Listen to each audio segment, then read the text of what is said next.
তো আজকে আমার এই ভিডিওটি হচ্ছে যারা নতুন কন্টেন্ট ক্রিয়েটার রয়েছেন তাদের জন্য। ঠিক আছে, আপনারা কিন্তু দেখবেন, কারণ কি যারা ইউটিউবার হতে চান তাদের জন্য একটি খুবই গুরুত্বপূর্ণ ভিডিও আমি নিয়ে এসেছি আপনাদের জন্য। তো কিভাবে ভিডিওটি আপনি আপলোড করবেন এবং কিভাবে গান পোস্ট করাবেন এবং কীরকম টাইটেল দিলে আপনার ভিডিওটি ভিউজ বাড়বে, ঠিক আছে, এবং সঠিক দর্শকদের কাছে আপনার ভিডিওটা পৌঁছাবে। মনে করুন আপনি একজন ব্লগার, ব্লগ ভিডিও দেখতে পছন্দ করে যারা, তাদের কাছে কিন্তু আপনার এই ব্লগ ভিডিওটা পৌঁছাবে। মনে করুন আপনি মোটিভেশন ভিডিও আপলোড করেন, তো যারা মোটিভেশন ভিডিও দেখতে ভালোবাসে তাদের মোবাইলে কিন্তু আপনার এই মোটিভেশন ভিডিওটা কিন্তু যাবে, এবং আপনি যেভাবে ভিডিওটা বানাবেন এমনভাবে যাতে তাদের পছন্দ এবং সাবস্ক্রাইব করতে বাধ্য হয়ে এমনভাবে ভিডিওটা বানাবেন। তো আমি সমস্ত কিছু আপনাদেরকে দেখাচ্ছি, চলুন দেখা যাক। তো প্রথমে আমি কি করব, তো প্রথমে আমি ইউটিউব চ্যানেলে গেলাম। ইউটিউব চ্যানেলে যাওয়ার পর দেখতে পাচ্ছেন এটা একটা পুরনো অভিজিৎ ফটোগ্রাফার বলে একটি চ্যানেল রয়েছে, ঠিক আছে। এখানে যাবার পর ধরুন আপনি একটা মোটিভেশনাল ভিডিও আপলোড করবেন বা ব্লগ ভিডিও। দেখুন আমি একটা ব্লগ ভিডিও আপলোড করছি, এখানে আমি শ্যুট করলাম আপনাদেরকে বোঝানোর জন্য। তো এটা আমার একটি ব্লগ ভিডিও। এখানে যাবার পর এখানে সাউন্ড দেখতে পাবেন, মনে করুন এই সাউন্ডটা দিলাম।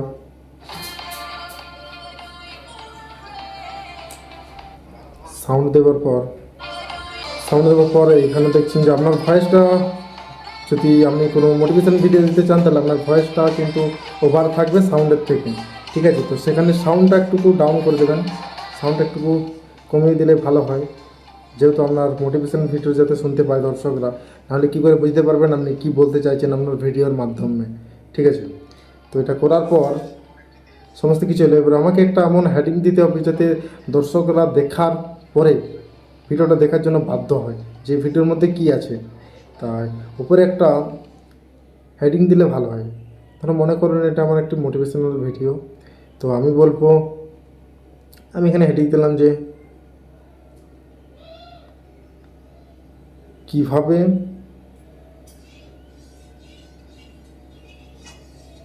পড়াশুনো করে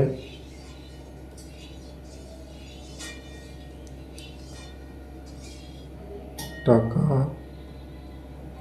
ইনকাম করা যায়, ঠিক আছে। তো এখানে এটা দেওয়ার পর আপনি যে কোনো একটি কালার করে নিতে পারেন, এখানে দেখতেই পাচ্ছেন, ঠিক আছে। আপনার যেটা পছন্দ হবে আপনি সেটা কিন্তু উপরে দিতে পারেন। এটা আমি সাধারণভাবে বুঝেছি, আমি পরবর্তী সময়ে আমি ভালো করে আপনাদেরকে বোঝাতে চাইব। তো নেক্সট করলেন, নেক্সট করার পর এটা আসবে, এখানে এমন একটি টাইটেল দিতে পারেন। টাইটেল ধরুন মনে করলেন যে আমি এটা এখানে টাইটেল দিলাম যে ওকে একটা কিছু। তো টাইটেল দেওয়ার পর হ্যাশট্যাগ দিলেন, এবং হ্যাশট্যাগ দেওয়ার পর এখানে ধরুন একটা শর্ট ভিডিও দিলেন। শর্ট ভিডিও দেওয়ার পর এখানে দিলেন সোশ্যাল ফিউচার, বা এখানে লিখলেন যে আমি মোটিভেশনাল ভিডিও, ঠিক আছে। তো মোটিভেশনাল ভিডিও এমনি লিখে দেবেন এমন। তো যেহেতু যারা মোটিভেশনাল ভিডিও দেখে তাদের কাছে কিন্তু আপনার এই ভিডিওটা তাদের কাছে পৌঁছাবে। তো আমি এখানে মোটিভেশনাল ভিডিও দিলাম, বেশি দেওয়ার দরকার নেই, ঠিক আছে। এখানে এমনি কিছু ইমোজ ব্যবহার করলে আরও ভালো হয়।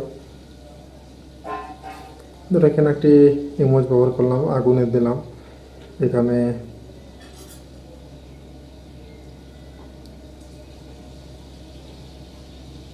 ঠিক আছে, এটা নতুন ফোন, এখানে আমি সেটিং কিন্তু এদের ঠিক করে নেই সমস্ত কিছু। তাই আমি এখানে সার্চ করে নিলাম। তো যাই হোক, এটা এবারে কী করবো, এখানে পাবলিক কীভাবে করবেন, পাবলিক করা আছে। শিডিউল এখানে টাইম ঠিক করে নেবেন। তা আজকে হচ্ছে তোমার 11 তারিখ, তো এখানে 11 তারিখ করে নিলেন। 11 তারিখ ওকের পর চলে আসবেন এইখানে আপনি কোন টাইমে ভিডিওটা আপলোড করতে চান। কিন্তু ভিডিওটা কিন্তু মাথায় রাখতে হবে, এটা খুবই গুরুত্বপূর্ণ জিনিস। আপনাদের দেখতে হবে যে কোন সময়ে দর্শকরা বেশি মোবাইলে ব্যস্ত থাকে, ঠিক আছে, সোশ্যাল মিডিয়ায় ব্যস্ত থাকে। তো দেখুন, খাওয়া দাওয়ার পর একটার সময় মানুষ কিন্তু বিশ্রাম নেয়, ঠিক আছে। যে কোনো স্টুডেন্ট বলুন, ছাত্র বলুন, বা যারা কর্মচারী লেবার বলুন, অফিসার বলুন, সবাই কিন্তু একটার পর কিন্তু তাদের কিছুটা টিফিন টাইম থাকে, ঠিক আছে? তো সেই টাইমে যদি ভিডিওটা তাদের কাছে পৌঁছে তারা দেখবে, শর্ট ভিডিওর ক্ষেত্রে বলছি। তো আপনি যদি 12টায় আপলোড করেন তাহলে আপনার পক্ষে ভালো। আরেকটা ভালো টাইম আছে, সেটা হচ্ছে আর কি বিকাল 4টে থেকে 5টার সময়, তাহলে সন্ধ্যা দিকে সবাই কাজের থেকে ফিরে এসে ভিডিও দেখে, ঠিক আছে, সোশ্যাল মিডিয়ায়, ইউটিউবে। তো আপনি সেই টাইমে করতে পারেন, ঠিক আছে? তো তারপর আমি এখানে গেলাম, যাওয়ার পর এখানে আমি টাইমটা করে দিলাম, এখানে মনে করুন আমি এখানে 12টা দিলাম, কিন্তু 1টার পর ঠিক আপলোড হয়ে যাবে, পিএম করলাম। কিন্তু দেখে নিতে হবে আপনার দর্শকরা কোন সময় বেশি ব্যস্ত থাকে, সেই টাইমে 12টা 5-এ ভিডিওটা আপলোড হবে। আমি এখন বাজে 9টা, কিন্তু ভিডিওটা আপলোড হবে 12টা 5-এ। এখানে একটা ঠিক নেই মোবাইল, ঠিক আছে, না, 1টার সময় করে দিলাম। করার পর এখানে চলে এলাম। এবারে সিলেক্ট অডিয়েন্স, এখানে যদি আপনি বাচ্চাদের জন্য ভিডিওটা যদি তৈরি করে থাকেন তাহলে এখানে yes it's made for kites লিখবেন, ঠিক আছে, এখানে ক্লিক করবেন। আর যদি চান যেটা বড়োদের কাছে ভিডিওটা পৌঁছাক তাহলে আপনি no it's not made for kites এর উপরে ক্লিক করবেন। এটা করার পর ব্যাকে যাবেন। এবার আপনার থাম্বনেলে আপনার মুখটা যদি পরিবর্তন করতে চান, আমি মনে করুন এখানে করার পর এখানে রাইট চিহ্নে ক্লিক করবেন এবং রাইটের উপর ক্লিক করার পর অ্যাড ব্যক্তিস্থান লেখা আছে, তো এখানে কিছু লিখলেন, ঠিক আছে? তো আমি এখানে কিছু এমনি কিছু লিখে দিলাম। যাই হোক, লেখার পর এখানে কিছু ইমেজ ব্যবহার করবেন।